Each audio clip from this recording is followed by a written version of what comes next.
السلام عليكم ورحمة الله وبركاته. الحمد لله رب العالمين. الصلاة والسلام على أشرف المرسلين وعلى آله وصحبه أجمعين. أما بعد. رحلة مع القرآن എന്ന പരിശുദ്ധ ഖുർആൻ പഠന പരമ്പരയിലെ പുതിയ പ്രോഗ്രാമിലേക്ക് എല്ലാവർക്കും സ്വാഗതം. ഇന്ന് നമ്മൾ ചർച്ച ചെയ്യുന്നത് സൂറത്തുൽ ഫലഖ്.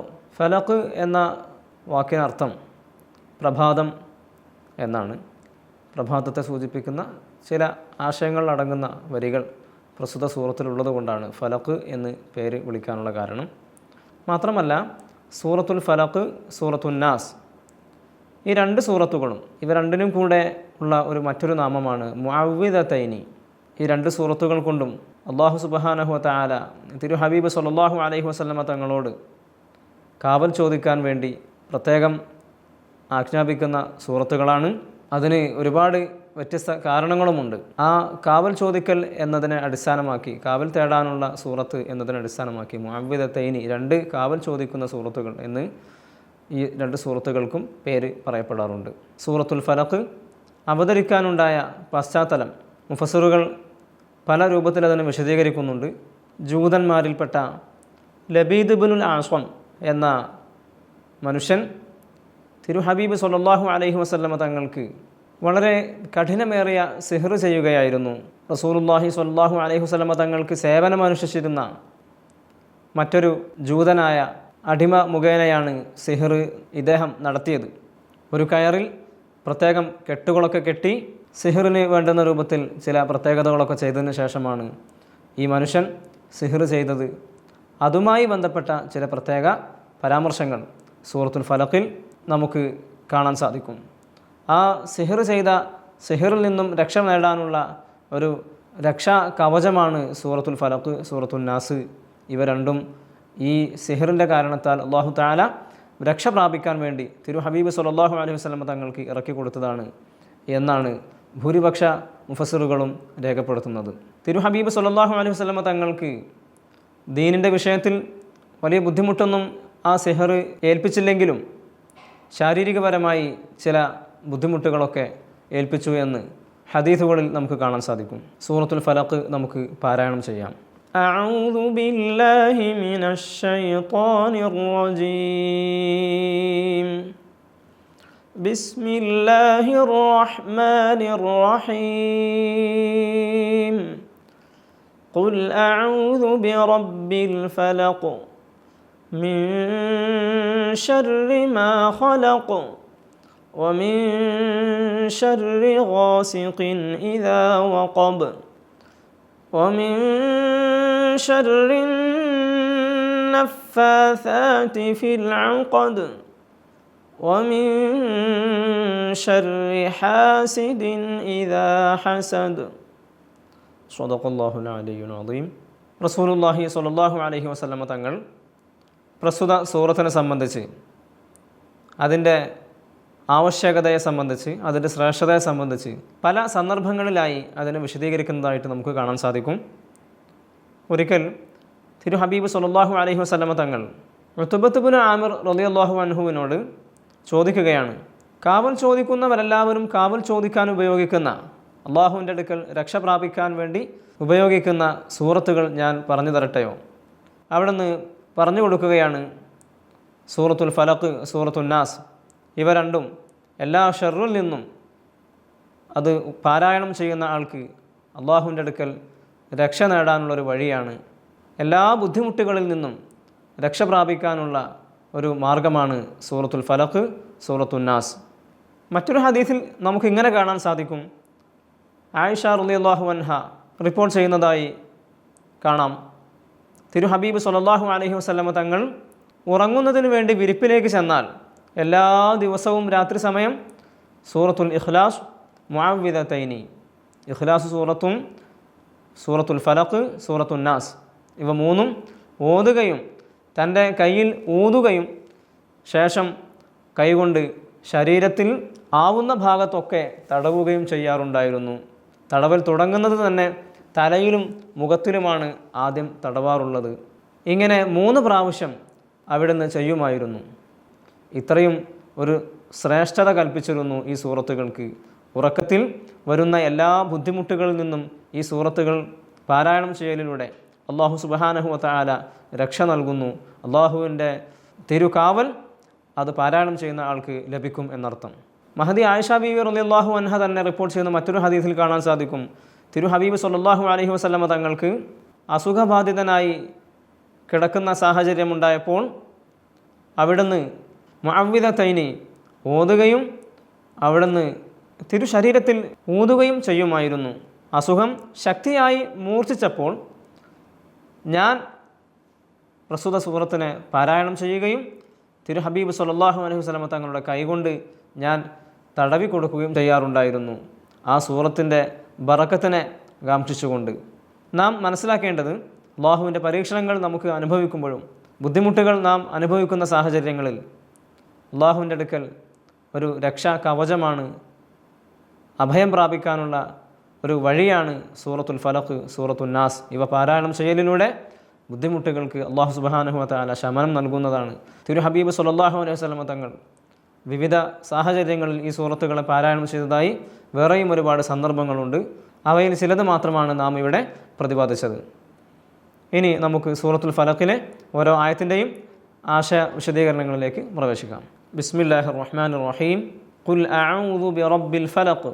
നബിയെ അങ്ങ് പറയുക, അഊദു ബിറബ്ബിൽ ഫലഖ്, പ്രഭാതത്തിൻ്റെ രക്ഷിതാവായ അള്ളാഹുവിനോട് ഞാൻ കാവൽ ചോദിക്കുന്നു, ആ രക്ഷിതാവിനോട് ഞാൻ അഭയം പ്രാപിക്കുന്നു. മിൻ ശർരി മാ ഖലഖ്, ആ രക്ഷിതാവായ അള്ളാഹു സൃഷ്ടിച്ചിട്ടുള്ള മുഴുവൻ വസ്തുക്കളുടെയും ഷർറിൽ നിന്ന്, ബുദ്ധിമുട്ടുകളിൽ നിന്ന്. എന്തെല്ലാം ബുദ്ധിമുട്ടുകളാണോ സൃഷ്ടികളിൽ നിന്നും വരാനുള്ളത്, ആ ബുദ്ധിമുട്ടുകളിൽ നിന്നെല്ലാം അള്ളാഹുവിനോട് ഞാൻ അഭയം പ്രാപിക്കുന്നു, ഞാൻ കാവൽ ചോദിക്കുന്നു. വമിൻ ശർരി ഗാസിഖിൻ ഇദാ വഖബ്, രാത്രി അത് ഇരുളുമുറ്റിയതായ ആ സമയത്തുണ്ടാകുന്ന എല്ലാ ബുദ്ധിമുട്ടുകളിൽ നിന്നും അള്ളാഹുവിനോട് ഞാൻ കാവൽ തേടുന്നു. വമിൻ ശർരിൻ നഫാസാതി ഫിൽ ഉഖദ്, കെട്ടുകളിൽ ഊതുന്ന അവരുടെ ഷർറുകളിൽ നിന്നും അള്ളാഹുവെ നിന്നോട് ഞാൻ കാവൽ തേടുന്നു. ഈ പ്രസ്തുത സൂക്തമാണ് ലബീദ് ഇബ്നുൽ ആസം എന്ന ജൂതനായ മനുഷ്യൻ തിരു ഹബീബ് സല്ലല്ലാഹു അലൈഹി വസല്ലമ തങ്ങൾക്ക് സിഹ്ർ ചെയ്യുന്നതിന് വേണ്ടി ചില പ്രത്യേക വസ്തുക്കൾ ഉപയോഗിച്ചുകൊണ്ട് കയറിൽ കെട്ടി ഊതി ചെയ്യുന്ന ഒരു പ്രവർത്തനമായിരുന്നു അത്ര ആ സിഹ്ർ ചെയ്തിരുന്ന പ്രവർത്തനം. ആ പ്രവർത്തനത്തെ സൂചിപ്പിക്കുന്നതാണ്, അതിൽ നിന്നും കാവൽ തേടുന്നതാണ് ഈ സൂക്തത്തിലൂടെ ഉദ്ദേശിക്കപ്പെടുന്നത്. മാത്രമല്ല, അത്തരത്തിൽ സിഹ്ർ ചെയ്യുന്ന ഏതൊരു സാഹചര്യവും അതിൽ നിന്നെല്ലാം കാവൽ തേടാൻ പ്രസ്തുത സൂറത്ത് അതിന് ഉതകുന്നതാണ്. അള്ളാഹുവിൻ്റെ അടുക്കൽ വലിയ കാവൽ ലഭിക്കുന്ന ഒരു സൂറത്താണ് സൂറത്തുൽ ഫലഖ്. വമിൻ ശർരി ഹാസിദിൻ ഇദാ ഹസദ്, അസൂയ വെക്കുന്ന ആളുകൾ അവരുടെ അസൂയപ്പെടുന്ന ആ സന്ദർഭത്തിലുള്ള ബുദ്ധിമുട്ടുകളിൽ നിന്നും അള്ളാഹുവെ നിന്നോട് ഞാൻ കാവൽ തേടുന്നു. ഇനി നമുക്ക് സൂറത്തുൽ ഫലഖിലെ തജ്വീദിൻ്റെ ഹുക്മുകളിലേക്ക് പ്രവേശിക്കാം. ബിസ്മില്ലാഹിർ റഹ്മാനിർ റഹീം. ഖുൽ അഊദു ബിറബ്ബിൽ ഫലഖ്. ഇവിടെ ഒന്നാമത്തെ അക്ഷരം ഖാഫാണ്. ഖാഫ് ഉച്ചരിക്കേണ്ടത് നാവിൻ്റെ അങ്ങേയറ്റവും മേലെ എണ്ണാക്കും. ഖ ഖു എന്ന് തന്നെ കേൾക്കണം. കാഫായി മാറുന്നത് ശ്രദ്ധിക്കുക. തൊട്ട് അടുത്ത അക്ഷരം ലാമാണ്. ലാമിന് ശേഷം ഹംസ വരുമ്പോൾ സ്വാഭാവികമായും ഖുൽ അഊദു ഖുൽ അഊദു, ഹംസ് ലാമിലേക്ക് ചേർന്നുകൊണ്ട് ഹംസിൻ്റെ ശബ്ദം കേൾക്കാതെ ഷദ്ദുള്ള ലാമായി കേൾക്കുന്ന ഒരു സാഹചര്യം പൊതുവേ പലരിലും കേട്ടുവരാറുള്ള ഒരു പിഴവാണ്. ഖുൽ അഊദു ഖുൽ അഊദു ഇങ്ങനെ തന്നെ കേൾക്കേണ്ടതുണ്ട്. തൊട്ടടുത്ത അക്ഷരം ആയിനാണ്. അഊദു, ആ കഴിഞ്ഞാൽ ആ എന്നതിൻ്റെ മഖ്റജ് തൊണ്ടയുടെ അങ്ങേയറ്റം താഴ്ഭാഗം, ആയിൻ വരുന്നത് നേരെ മുകൾ ഭാഗം, മധ്യഭാഗം. നാം ശ്രദ്ധിക്കേണ്ടത് അഊദു എന്നൊക്കെ ആയി മാറുന്നത് ശ്രദ്ധിക്കേണ്ടതുണ്ട്. ഹംസ് കഴിഞ്ഞാൽ ആയിനാണ്.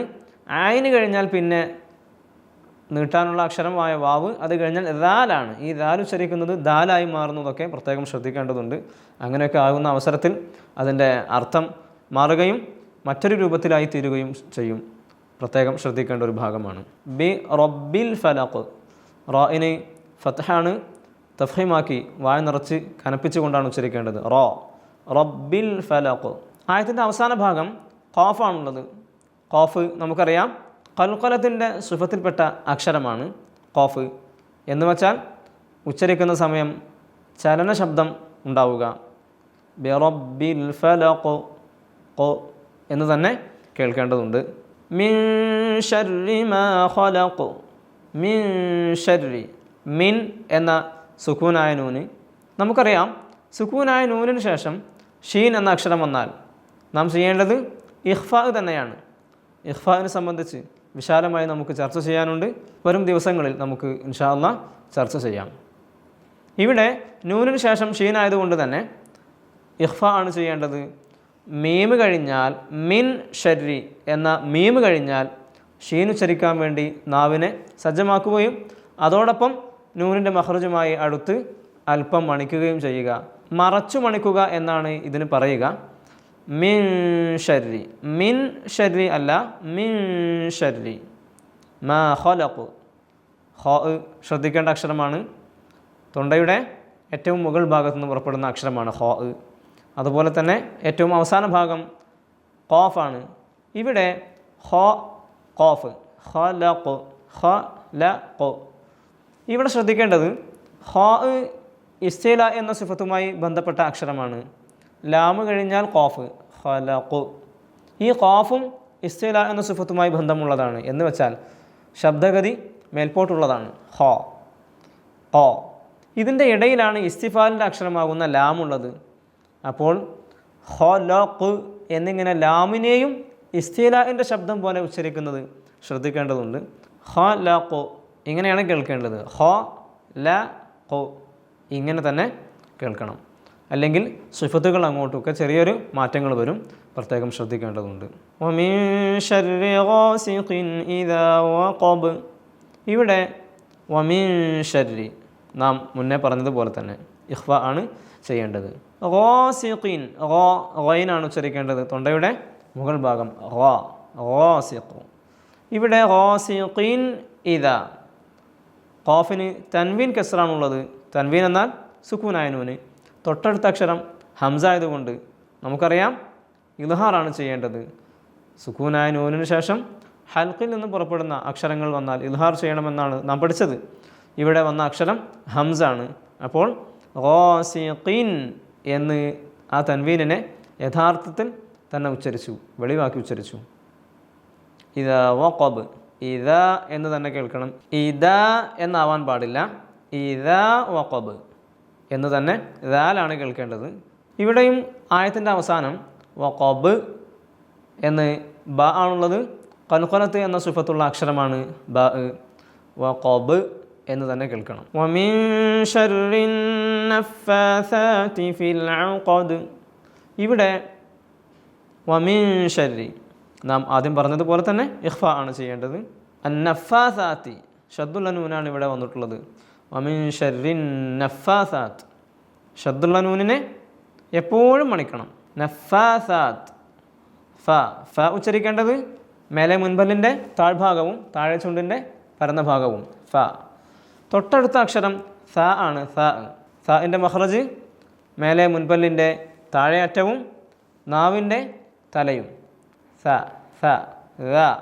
ഈ അക്ഷരമൊക്കെ അവിടെ തന്നെയാണ്. ദാല്, സ, വാ. ത്വാന് പുള്ളിയിട്ടാലുള്ള അക്ഷരം. ഈ മൂന്ന് അക്ഷരങ്ങളും നാവിൻ്റെ തലയും മേലെ മുൻപലിൻ്റെ താഴ്ഭാഗവുമാണ്. പ്രത്യേകം ശ്രദ്ധിക്കേണ്ട അക്ഷരമാണ് സ.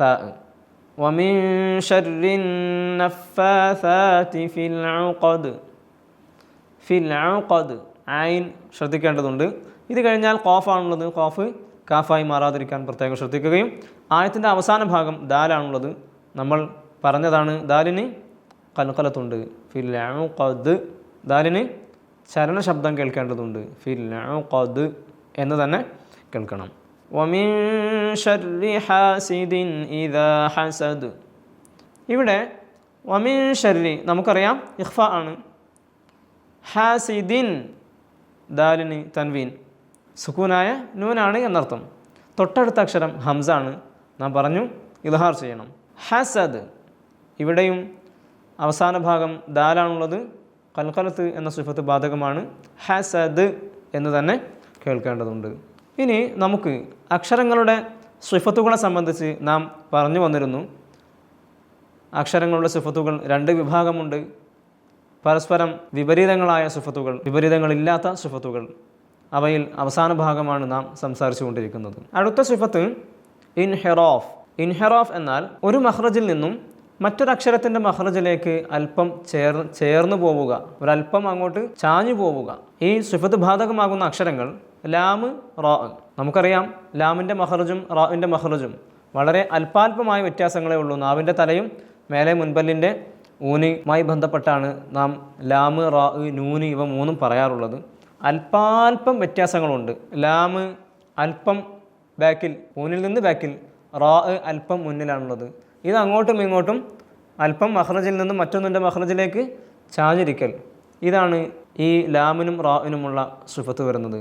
ഇൻഹിറാഫ്, തെറ്റുക, ഒന്നിൽ നിന്ന് മറ്റൊന്നിലേക്ക് തെറ്റി മാറുക എന്നാണ് ഇതിനെ അർത്ഥമാക്കുന്നത്. ഇവിടെ ശ്രദ്ധിക്കേണ്ട മറ്റൊരു കാര്യമുണ്ട്. ലാം ഉച്ചരിക്കുമ്പോൾ റായിലേക്ക് തെറ്റണം എന്നല്ല ആ പറയുന്നത്.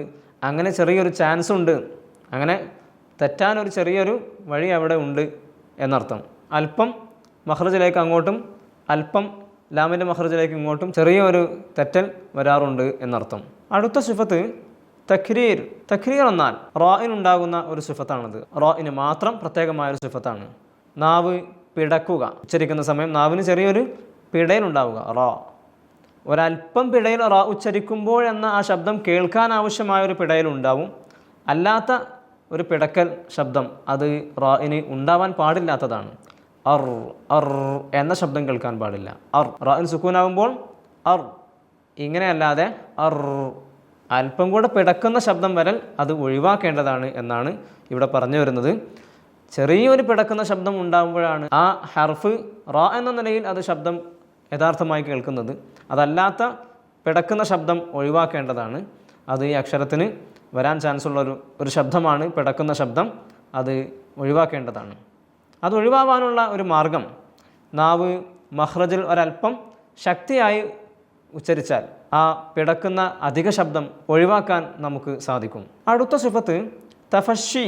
തഫഷി എന്നാൽ ഉച്ചരിക്കുന്ന സമയം കാറ്റ് പരന്ന് പുറത്തേക്ക് പോവുക. അഷ്, ഇങ്ങനെ കാറ്റ് പുറത്തേക്ക് പരന്ന് പോവുക. ഇത് ഒരക്ഷരത്തിനുള്ള സിഫത്ത് മാത്രമാണ്. ഷീനാണ് ഇതിനുള്ള ഹർഫ്. അഷ് അഷ്. മഖ്റജ് നമുക്കറിയാം നാവിൻ്റെ മധ്യഭാഗവും മേലെ അണ്ണാക്കുമാണ്. പക്ഷേ അവിടെ നിന്നും കാറ്റ് പുറത്തേക്ക് വന്നുകൊണ്ട് പരന്നുകൊണ്ട് പുറത്തേക്ക് വരിക. അഷ്, അതായത് ഷീനിൻ്റെ മഖ്റജ് നാവിൻ്റെ മധ്യഭാഗത്തു നിന്നും ആ പുറപ്പെടുന്ന സമയം കാറ്റ് പുറത്തേക്ക് വരുന്നത് ളാഇൻ്റെ മഖ്റജ്, അതായത് മേലെ മുൻപല്ലിൻ്റെ താഴെ അറ്റത്തു നിന്നാണ് ളാ പുറപ്പെടുന്നത് എന്ന് നമ്മൾ പറഞ്ഞിരുന്നു. ദാലൊക്കെ പുറപ്പെടുന്ന അവിടം വരെ കാറ്റ് പരന്നു പോവുക എന്നതാണ് ഈ സിഫത്ത് കൊണ്ട് ഉദ്ദേശിക്കുന്നത്. ഈ സിഫത്ത് ഷീനിന് മാത്രം ബാധകമായതാണ്. ഇത്രയും സിഫത്തുകളാണ് അറബി അക്ഷരങ്ങളിൽ ഉള്ള സിഫത്തുകൾ. 17 സിഫത്തുകളാണ് ആകെ ഉള്ളത്. ഓരോന്നും വിവിധങ്ങളായ സന്ദർഭങ്ങളിലായി നാം വിശദീകരിച്ചു. എല്ലാം വളരെ വ്യക്തമായി മനസ്സിലാക്കുകയും പരിശുദ്ധ ഖുർആൻ പാരായണത്തിൽ ഇവയെല്ലാം ഉൾക്കൊള്ളിക്കുകയും ചെയ്യുക. പരിശുദ്ധ ഖുർആനിൻ്റെ പാരായണത്തെ നാം സൂക്ഷിക്കുക. യഥാർത്ഥ രൂപത്തിൽ പാരായണം ചെയ്യുവാനും പരിശുദ്ധ ഖുർആനിൻ്റെ മുഴുവൻ ആശയങ്ങളും ജീവിതത്തിൽ പകർത്തുവാനും അല്ലാഹു സുബ്ഹാനഹു വ തആല തൗഫീഖ് നൽകി അനുഗ്രഹിക്കട്ടെ. റിഹ്ലത്തും മഅൽ ഖുർആൻ എന്ന പരിശുദ്ധ ഖുർആൻ പഠന പരമ്പരയിലെ ഇന്നത്തെ പ്രോഗ്രാം ഇവിടെ അവസാനിക്കുകയാണ്. സുപ്രഭാതം വെളിച്ചം യൂട്യൂബ് ചാനലിലൂടെ ഞങ്ങൾ അവതരിപ്പിക്കുന്ന റിഹ്ലത്തും മഅൽ ഖുർആൻ എന്ന പരിശുദ്ധ ഖുർആൻ പഠന പരമ്പരയിൽ നിങ്ങളും പങ്കാളികളാവുകയും പരിശുദ്ധ ഖുർആനിനെ പഠിക്കുകയും ചെയ്യുക. അല്ലാഹു സുബ്ഹാനഹു വ തആല അനുഗ്രഹിക്കട്ടെ. അസ്സലാമു അലൈക്കും വറഹ്മത്തുള്ളാഹി വബറകാതുഹു.